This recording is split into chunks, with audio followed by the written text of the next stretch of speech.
It is by far one of the hardest repairs to do. Figure out what it is. Stay tuned next.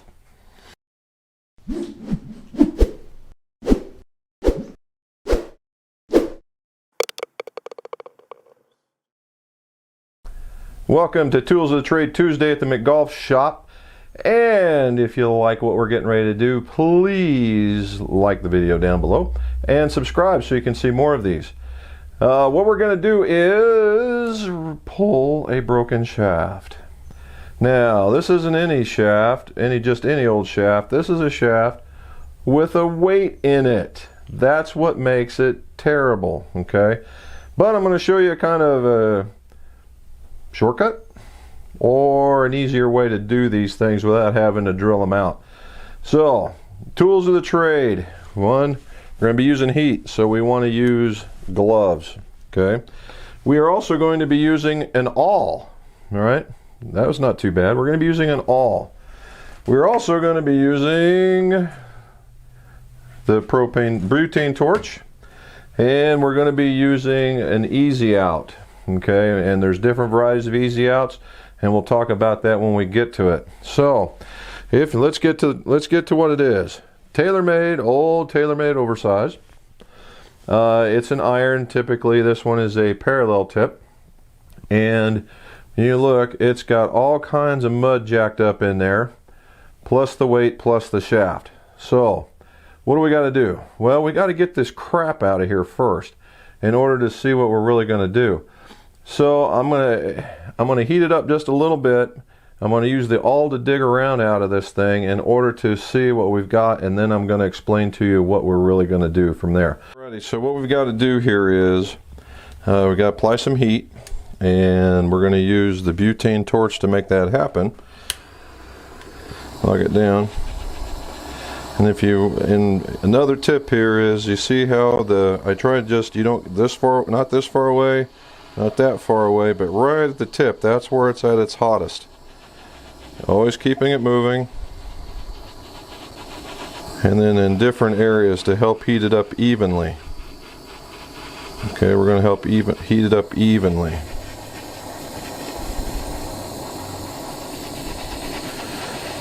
And when you start getting it warm, it's going to probably smell awful. That's okay. And we're going to kind of knock it down.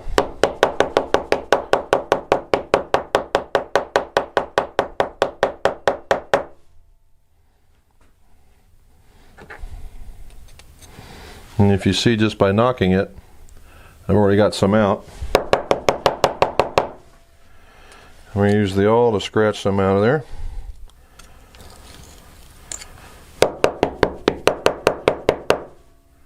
There, we're getting really, really close. Okay. So, what I'm doing now is if you see in here, see in there, it's nice, well, it's not clean, but you see how it's empty now? Now we're going to get this weight out of there. So again, we're going to hit it with some more heat. This time only about 30 to 40 seconds worth. And we really want to concentrate towards the bottom, because that's where the main part of this tip weight is at. Doesn't do any good to heat up in here because there's nothing attaching it to the iron. It's down in this neck of the woods. Alright, so what we're doing with the awl is we're sticking it in there, and we're going to rotate it around, and this is the part, rotate it around so that this tip gets nice and loose in there. And moving it around. Fortunately, this is one of those things you don't have to be real gentle with because it's coming out.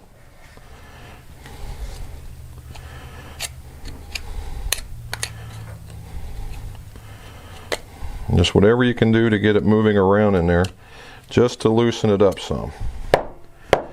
Here comes a whole lot more of that dirt.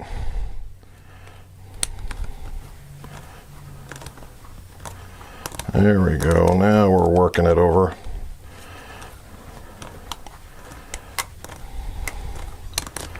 Alright.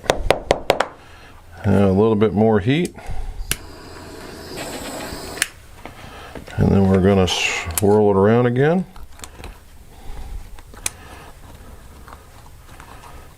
All Alright, well, it'll start moving really easy. And I'll give you an idea that you're getting really, really close. Hear it ringing? And there it is. So it's sticking out of there. Sticking out of there pretty good, right? Now we just reach up in there, pull it out. And very empty. So with that, we are going to use a hosel brush.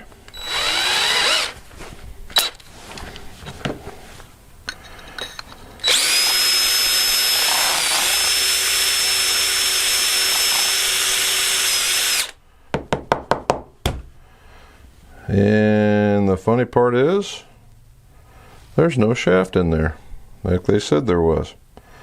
So apparently it just went flying off the head.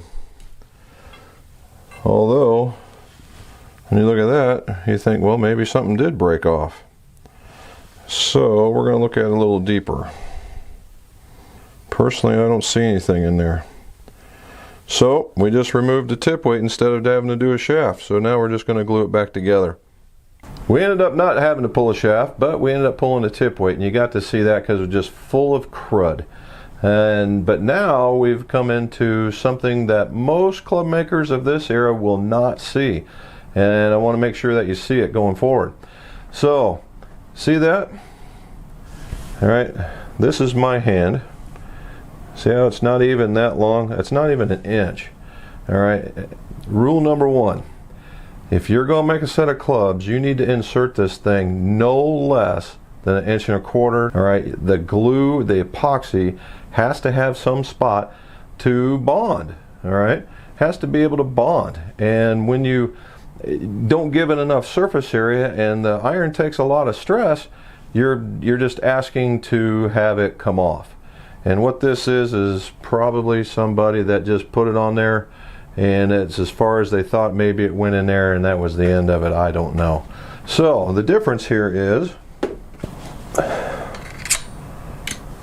see that? See that? That's the difference right there. So now there was a couple of things. Let me show you. Let me framework this for you. Customer comes in and says, I want them to be smooth shafts. Also wants them to be like the rest of them. Well, the rest of them are S90s, which means they're stiff 90-gram shafts. So there are very, very, very few places that really make that up and are beefy like they were. Okay. So it just so happens, and it's from being an old guy, that I happen to have an old rifle, and it's a rifle air light, and it measures out at 90 grams, and it is stiff. And so voila, right? 370. See that? That's a lot of wiggling going on in there. So to figure out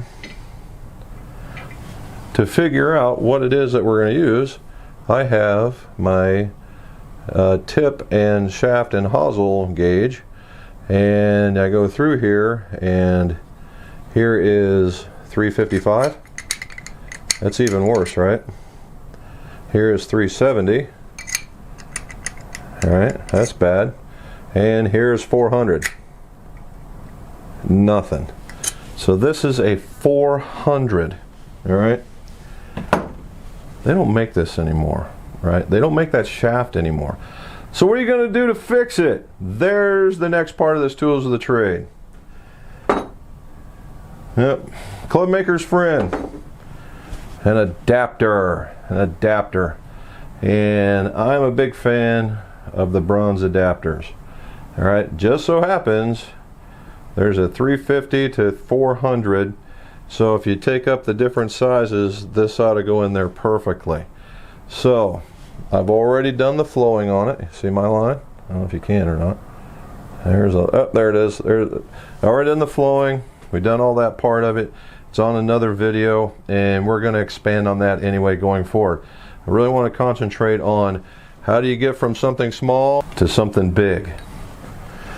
And you do that with an adapter. All right, an adapter. That's what you're looking for. So we get it in here. I mark how far down I want my tip to be abraded, which is nothing more than down there, and I'll abrade it.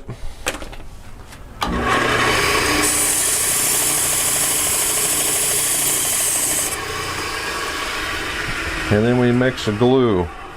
Alright, so I got about 50 there. And then the other part that I like using is centering beads. Alright, so we've got that. So first thing first. Oh, another part is here. There's a chamfer in there. And in order, because it's such a smaller tip, I'm using a ferrule that has a collar. And that's so it'll stay in there and center it even more. So we got to put the ferrule on first. And I always like putting a little bit of epoxy down so that the ferrule can slide over, and that way it makes it really, really hard for the ferrule to come off when you guys put it in your trunks. Okay, now I didn't seat that all the way because you got to make room for that guy.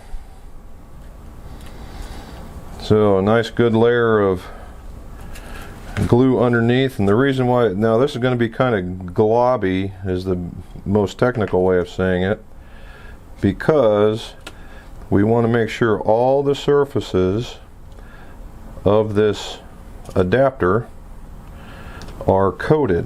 Now what I'm going to do here first is I'm going to get a good coating on the inside of the hosel, and you take a look and make sure it gets all in there. Then we come back and we put a little bit more on there. Then we put this adapter on, and then we roll it around so it gets on the outside.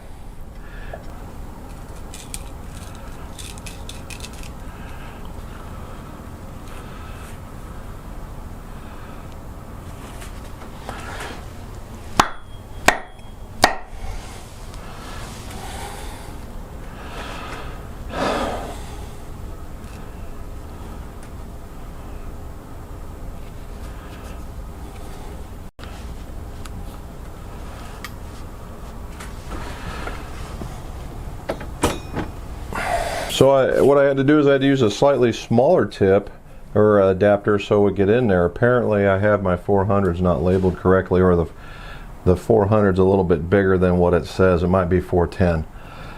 So I used the next size smaller, got it in there nice and tight, put the ferrule on, and now it's gluing. So it's some of the things that you can run into. And that's the reason why sometimes you want to keep stock, sometimes you don't. Sometimes you don't want to give a date for when you do repairs, sometimes you do. Just depends. So if you're really familiar with the brand and what's going on, then you can give way better advice. So we ran into, number one, what we thought was a tip and shaft removal. It only ended up being a tip removal, and you saw that with the awl and some heat and some pounding. Then we realized what we had, and then we had to have a very large adapter for the very small shaft, so that would go in there. And we figured that part out, and then it was just an assembly phase. So there it is. So if you like what you saw, again, like down below please, and subscribe, and we will be back on track, I believe. So watch us for next Tuesday for Tools of the Trade, and let's see your scores go low. Oh, it looks awesome today. Yes, it does. Looks awesome. Come here. Turn that off. Turn that off. Come here. What are you looking around for? Oh, you're on there now. You're going to be in an outtake. Okay, here comes your UPS guy.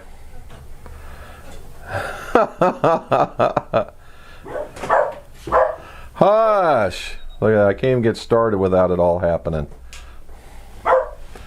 Maybe he's bringing us another one. Really great version of it.